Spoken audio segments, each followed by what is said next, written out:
Nous allons à présent tenter de bien comprendre les dispositifs retraite afin d'optimiser sa stratégie de retraite. Et pour cela, nous avons le plaisir de recevoir sur le plateau de Parlons Placement Caroline Sellard. Bonjour Caroline Sellard. Bonsoir Nicolas, merci de me recevoir. Merci d'être avec nous. Vous êtes responsable expertise juridique et patrimoniale chez RS. Alors le sujet retraite est un sujet qui est revenu sur le devant de la scène depuis quelques semaines, avec notamment la suspension de la réforme des retraites à l'heure actuelle. Également un certain nombre de questionnements sur le PER et la fiscalité du PER. Bon, pour l'instant, on est dans des discussions au niveau de l'Assemblée nationale. Rien n'a réellement évolué, mais c'est un sujet que les épargnants ont envie de suivre de près. On va donc essayer de comprendre ensemble comment fonctionne le PER, peut-être le PER collectif également. Juste avant, on va essayer de comprendre comment ça s'intègre dans le système des retraites en France. Est-ce qu'on peut rappeler comment fonctionne ce système des retraites et comment des produits de capitalisation peuvent s'intégrer dans ce système, Caroline Sellard?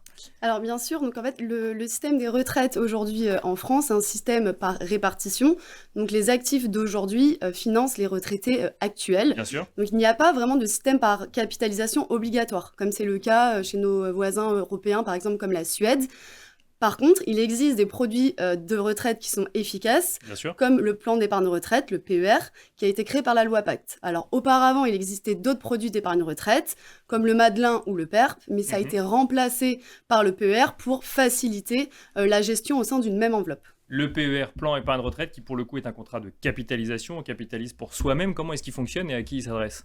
Alors on capitalise pour soi-même pour préparer sa propre retraite. Il s'adresse à toute personne physique majeure, qu'elle soit salariée, retraitée ou même travailleur non salarié.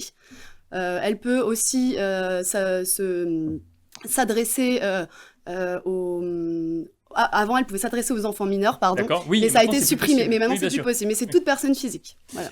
Et alors, quand est-ce qu'on intègre un plan d'épargne retraite dans sa stratégie? À quoi est-ce qu'il sert? C'est mettre de côté, investir pour potentiellement l'utiliser au moment de sa retraite, c'est ça? C'est ça. Alors en fait, c'est préparer sa retraite, mais aussi bénéficier davantage.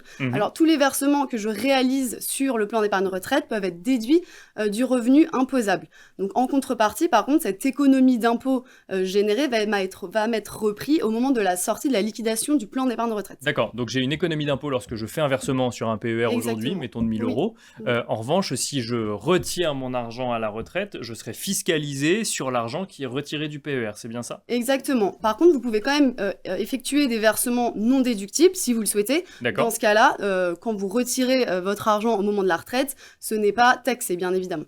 Alors, comment est-ce qu'on utilise ce PER? On fait des versements réguliers et ensuite, ça nous crée une rente complémentaire à la retraite, c'est ça? Voilà, donc l'idée, c'est que vous pouvez effectuer des versements soit mensuels, soit annuels. Hein, c'est vous qui décidez. Vous avez des plafonds de déduction qui sont encadrés. Et après, vous pouvez sortir au moment de la retraite, soit en capital, soit en rente. Donc, c'est vous qui décidez. Est-ce que ça n'a d'intérêt que si on paye beaucoup d'impôts? Alors ça a intérêt, nous on conseille de déduire à partir d'une tranche marginale d'imposition de 30%. D'accord. Pourquoi? Parce qu'en fait au moment de la retraite, quand je vais liquider mon PER, généralement ma tranche marginale d'imposition sera un peu plus faible, donc autour de 11-30%. Donc si je déduis alors que j'ai une TMI très faible quand je suis actif, finalement l'avantage ne serait pas là. Oui, parce qu'on pourrait se retrouver dans une situation où en fait on a fait des versements trop tôt, on a eu une économie d'impôt à un instant T qui finalement était moins importante que la fiscalité qu'on aurait le jour où on irait à la retraite si jamais les revenus ont augmenté. Exactement. Si vous, par exemple, vous faites un versement déductible, vous êtes à une tranche marginale à 11%, et qu'à la retraite, vous êtes à 30%, finalement, vous aurez été plus taxé que l'économie d'impôt qui vous a été générée. Donc là, c'est pas avantageux. Donc vous aurez capitalisé pour votre retraite, mais fiscalement, en fait, vous aurez été plutôt perdant dans l'histoire. Voilà, c'est ça. Et alors, qu'est-ce que c'est que le PER collectif, Caroline Sellard, et comment est-ce qu'on l'utilise? Alors en fait, le PER, c'est pas seulement une initiative personnelle. Donc l'entreprise peut décider de le mettre en place de manière collective pour tous ses salariés. D'accord. Dans ce cas-là, elle permet aux salariés de bénéficier de cette capacité de versement volontaire sur le plan d'épargne retraite collectif. Et l'entreprise peut également décider d'abonder ces versements. D'accord. Et l'abondement qu'elle va générer pour les salariés, et ce n'est pas c'est exonéré de cotisations sociales et ça peut même être déduit de l'impôt sur les sociétés. Donc c'est gagnant-gagnant. Finalement, l'entreprise fidélise les salariés, mais en plus, elle donne un petit coup de boost aussi pour qu'ils puissent préparer leur retraite. Et elle gagne fiscalement à la fin, tout en accompagnant ses salariés, si je comprends bien. Exactement, c'est ça. Et ça, pour le coup, toutes les entreprises peuvent ouvrir ce type de contrat pour leurs salariés, ou il y a des contraintes à respecter? Alors, il y a tout type d'entreprise peut l'ouvrir, mais il faut quand même respecter, à minima, il faut qu'il y ait au moins un salarié dans l'entreprise. D'accord. Autre que le dirigeant d'entreprise, j'imagine. Exactement, autre que le dirigeant d'entreprise, puisque lui, c'est pas un salarié. Et lui peut même être bénéficiaire s'il le souhaite. D'accord. Mais il faut qu'il y ait quand même un salarié en plus du chef d'entreprise ou du dirigeant. Alors, les gens qui nous écoutent et qui pourraient trouver intéressant effectivement d'aller voir leur dirigeant demain et de leur dire, tiens, est-ce que tu as pensé à ouvrir un PER collectif? Est-ce qu'on peut cumuler des contrats de plan épargne retraite, un PER individuel et un PER collectif, par exemple? Tout à fait. Alors, vous pouvez, c'est pas comme le PEA, on peut en avoir un seul par personne. Le PER, vous pouvez vraiment en avoir autant que vous voulez. D'accord. Donc, vous pouvez avoir un PER collectif au sein de votre entreprise. Donc là, c'est l'entreprise qui vous a mis à disposition cette possibilité-là pour votre retraite. Mais vous, de manière personnelle, vous pouvez avoir votre propre PER individuel. Donc, généralement, les PER d'entreprise sont plus des PER bancaires. D'accord. Et les PER individuels, ça va plus sur de l'assurantiel. Oui, parce qu'il y a les deux types de PER, bancaires ou assurantiels, qui sont sur le marché aujourd'hui. Alors, on n'aura peut-être pas le temps de donner les différences, mais on peut avoir des plans d'épargne retraite proposés ou par des banques ou par des sociétés d'assurance. Exactement. Et pour les stratégies, par exemple, de transmission, c'est plus avantageux d'aller sur un PER assurantiel. Donc, c'est important, je pense, d'avoir les deux pendant sa vie active pour préparer sa retraite, mais aussi commencer à anticiper sa transmission. Alors, on prépare sa retraite le plus tôt possible, mais quand effectivement on dépasse une tranche marginale d'imposition de 30%, hein, c'est ce que vous nous avez dit. Voilà, c'est à peu près, nous, on conseille ça à 30%. Qu'est-ce qui se passe si on vient à décéder et qu'on a un contrat de plan épargne retraite qui est toujours en cours? Alors, si vous venez à décéder, que vous avez par exemple un plan d'épargne retraite assurantielle, dans ce cas-là, c'est assez intéressant puisque vous avez la clause bénéficiaire. Donc, vous pouvez désigner le ou le bénéficiaire que vous souhaitez. D'accord. Et vous avez également les abattements, comme pour l'assurance vie, qui sont applicables. D'accord. Alors, c'est un peu différent parce que pour l'assurance vie, on applique selon l'âge des versements, avant ou après 70 ans.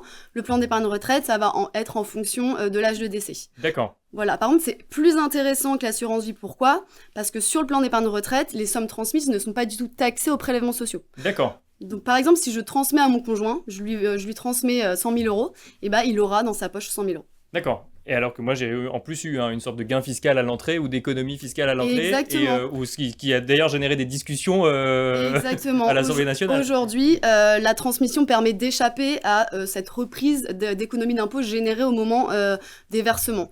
Alors, il y a eu différents débats et dont un amendement qui a été déposé dernièrement par un député socialiste, donc Philippe Brun.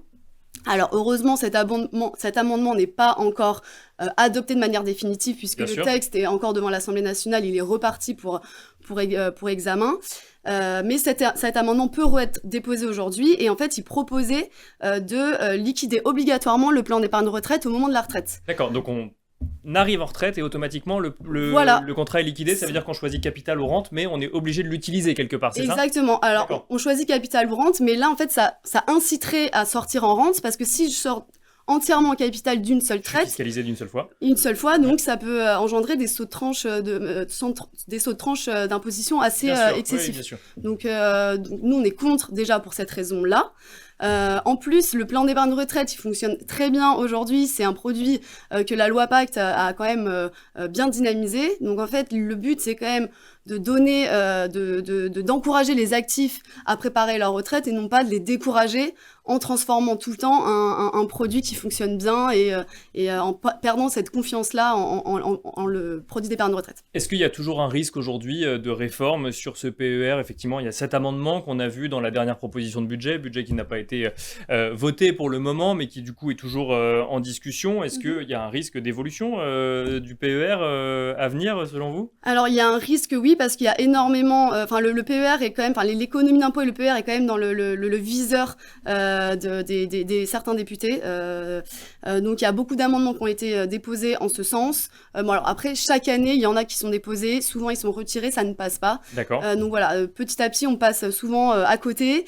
Là, on espère que ça ne passera pas. Voilà, donc nous, on propose à minima de pas obliger de liquider au moment de la retraite, Parce qu'en fait, déjà, ça toucherait tout le PER, alors que finalement, là, on s'attaque quoi? Le problème, c'est les versements qui ont été déduits. Donc en fait, il faudrait seulement fiscaliser ces sommes-là, comme un péage fiscal finalement, au moment avant la transmission par l'assureur qui reprendrait cette somme à un taux neutre. Et ça éviterait de tout remettre en question et d'éviter la transmission d'un produit qui fonctionne bien. Merci beaucoup Caroline Sellard de nous avoir accompagnés dans Parlons Placement. Je rappelle que vous êtes responsable expertise juridique et patrimoniale chez RS. Merci beaucoup. Merci. Et quant à nous, on se retrouve dans un instant.